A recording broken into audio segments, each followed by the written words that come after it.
बिस्मिल्लाहिर्रहमानिर्रहीम। अज़ीज़ तलबा अस्सलामु अलैकुम वरहमतुल्लाहि वबरकातुहू। बेटा हम अपनी एक्सरसाइज 7.5 को सॉल्व कर रहे हैं, जिसके हमने कल तक 9 क्वेश्चंस जो हैं वो सॉल्व किए थे। आज हम इसका क्वेश्चन नंबर 10 और इससे ऑनवर्ड जो क्वेश्चंस हैं इनको सॉल्व करने की कोशिश करेंगे। यहाँ पे जो क्वेश्चन नंबर 10 है उसकी स्टेटमेंट है, फ्रॉम एन ऑब्जर्वेशन पॉइंट, एक ऑब्जर्वेशन पॉइंट से the angle of depression of two boats in a line with this point are found to be 30 degree and 45 degree। ये नीचे जो आपको एक डायग्राम उसने बना के दी है ना, तुम्हारी डायग्राम बिल्कुल इसी तरह से बनेगी। हम सपोज करते हैं कि जिस पॉइंट हम देख रहे हैं वो पॉइंट ये है। ये पॉइंट कुछ हाइट के ऊपर है, ठीक। अभी हम पूछ लेंगे उससे कि हाइट क्या है इसकी। इस पॉइंट से हम नीचे की तरफ किसी दरिया में देख रहे हैं, जिस दरिया में दो बोट्स हैं।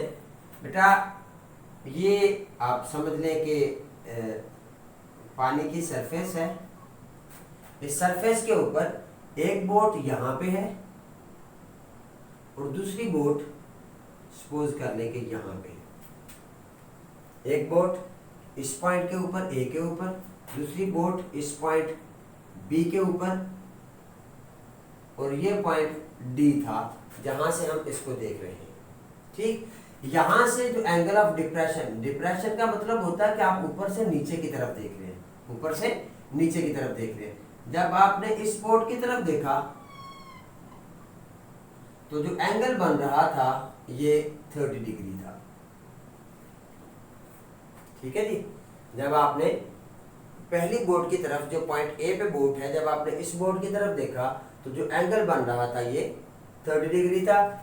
फिर जब आपने बोट, जो पॉइंट बी के ऊपर बोट है, जब आपने इस बोट की तरफ देखा तो जो एंगल यहां से बन रहा था ये 45 डिग्री, ठीक है जी।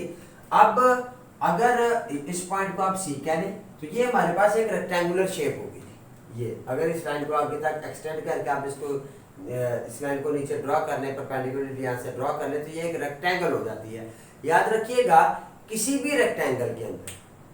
रेक्टेंगल के अंदर जो ऑपोजिट एंगल होते हैं ये हमेशा बराबर होते हैं, बल्कि किसी भी ज्योमेट्रिकल फिगर के अंदर जो ऑपोजिट एंगल्स होते हैं ये हमेशा बराबर होते हैं। सो इस एंगल का, ये इन दो लाइंस का, आप इसको अगर बेस पोज करते हैं तो इन दो लाइंस का जो एंगल है ये 30 है, तो नीचे भी इन्हीं दो लाइंस का जो एंगल होगा ये 30 के बराबर होगा। अब इन दो लाइंस का एंगल बेटा 45 है, तो नीचे भी इन्हीं दो लाइंस का जो एंगल होगा ये 45 डिग्री के बराबर होगा।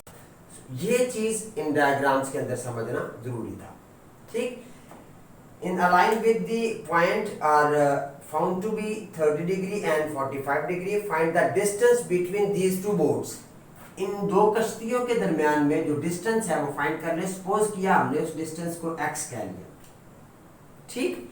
If the point of observation, ये वाला जो ऑब्जर्वेशन पॉइंट था, इज 4000 फीट हाई।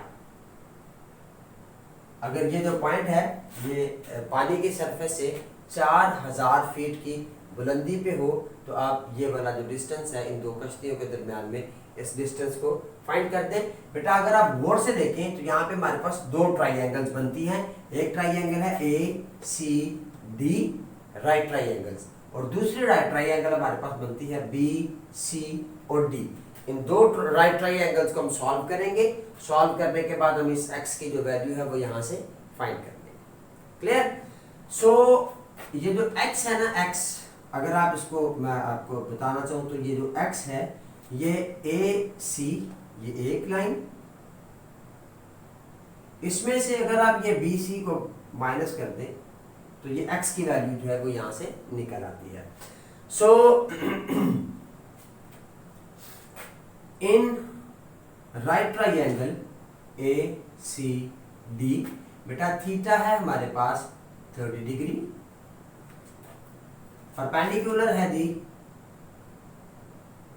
4000 फीट, और बेस है कितनी ए से लेके सी तक, ए से लेके सी तक ये हमारे पास बेस है। सो tan थीटा,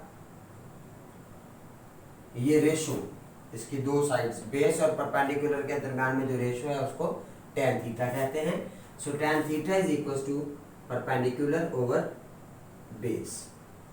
वैल्यूज रिप्लेस करेंगे तो ये आएगा बेटे tan 30 डिग्री, परपेंडिकुलर है हमारे पास 4000 और बेस है बेटा AC।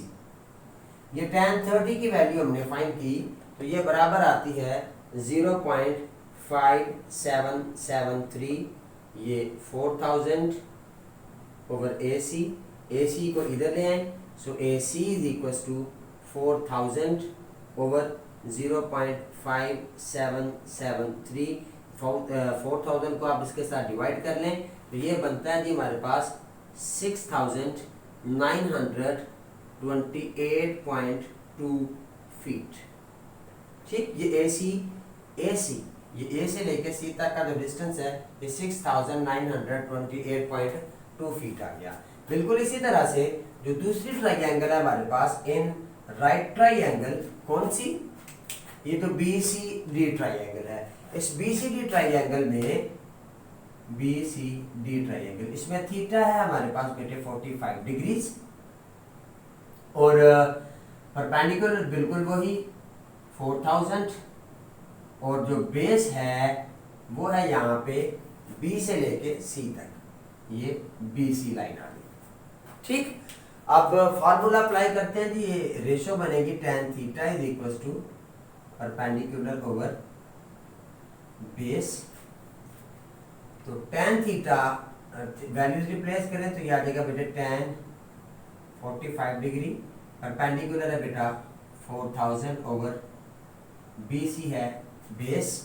अब tan 45 ये 1 के बराबर होता है जी, 4000 ओवर BC। सो BC को इधर ले आए, BC is equal to 4000 feet.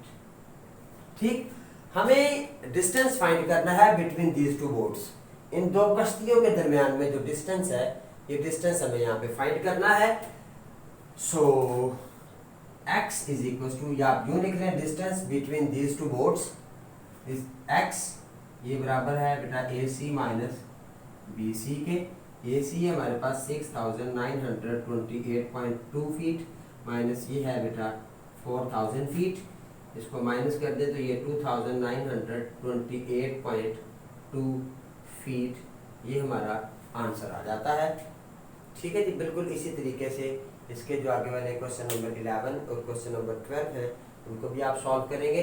जो क्वेश्चन नंबर 12 है ना वो बिल्कुल सेम है, जो क्वेश्चन नंबर 12 है इसका वो बिल्कुल सेम है। मैं पहले आपको 12 की स्टेटमेंट बता देता हूँ, फिर उसके बाद मैं आपको क्वेश्चन नंबर 11 जो है वो हल करवा देता हूँ। क्वेश्चन नंबर 12 की बेटे स्टेटमेंट है, suppose that we are standing on a bridge 30 feet. अब ये 4000 की जगह पे कितना फीट हो गया जी, ये 30 फीट। ठीक, ये कितना हो गया 30 फीट। और 30 फीट के बाद यहाँ पे ये जो ये वाला एंगल है ये 14 डिग्री है और ये वाला जो एंगल है ये 16.7 डिग्री है।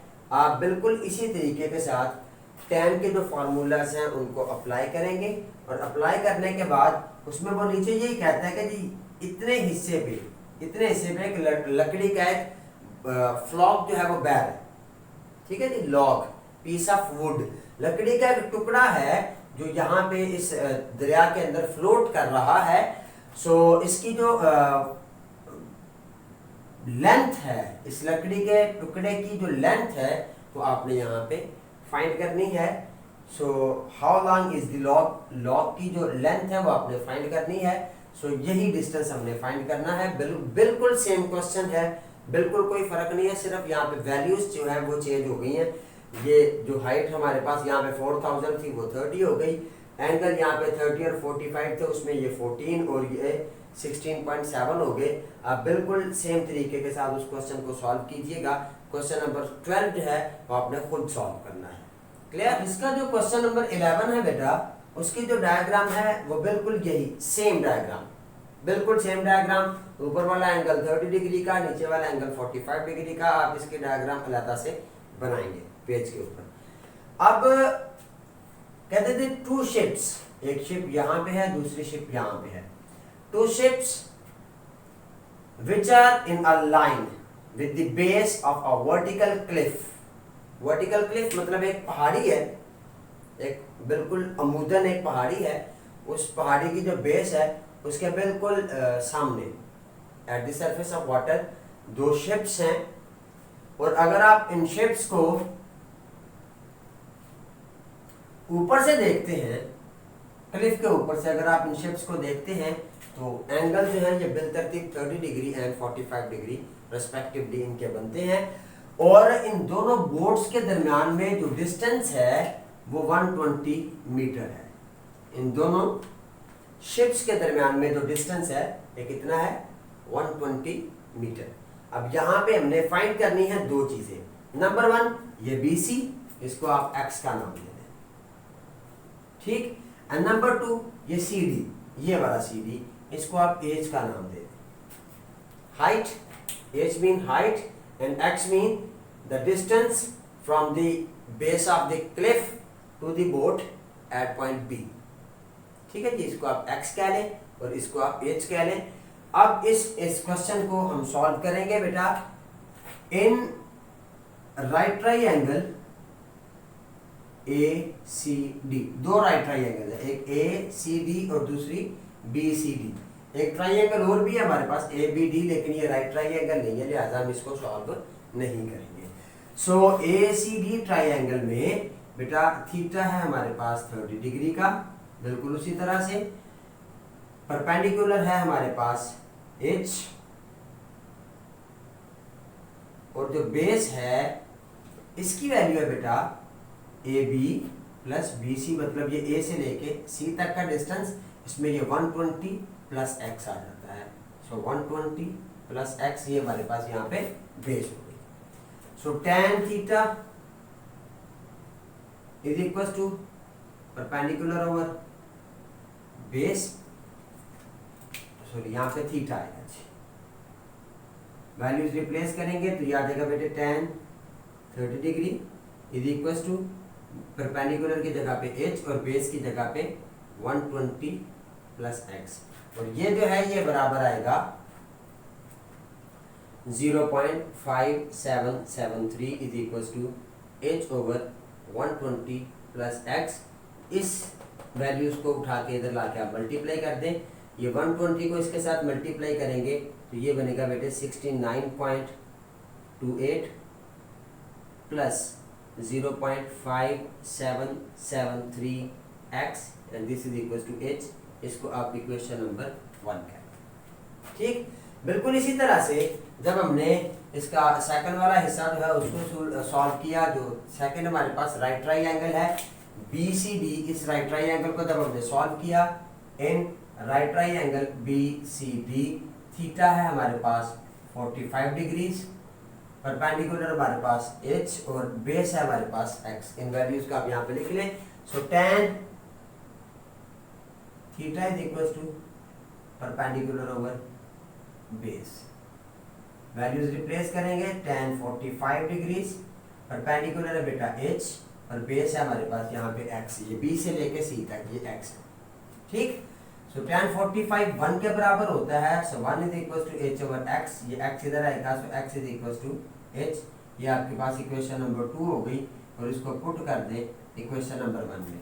अब इक्वेशन नंबर 1 में हमने x की जगह पे h रिप्लेस कर दिया, x की जगह पे h को रिप्लेस कर देंगे तो ये आएगा बेटे 69.28 प्लस 0.5773 x की जगह पे h is equal to h।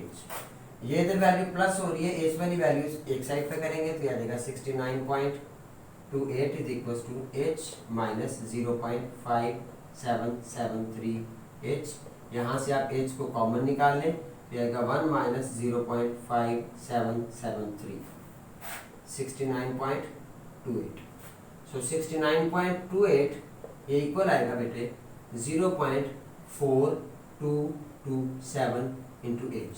अब ये एच के साथ चूंकि मल्टीप्लाई हो रहा है इधर आएगा तो डिवाइड हो जाएगा, सो 69.28 ओवर 0.4227 ये बराबर आएगा बेटा एच के। इसको आप कैलकुलेटर से सॉल्व करें तो ये आता है 63.9, इसकी अप्रॉक्सीमेट वैल्यू है।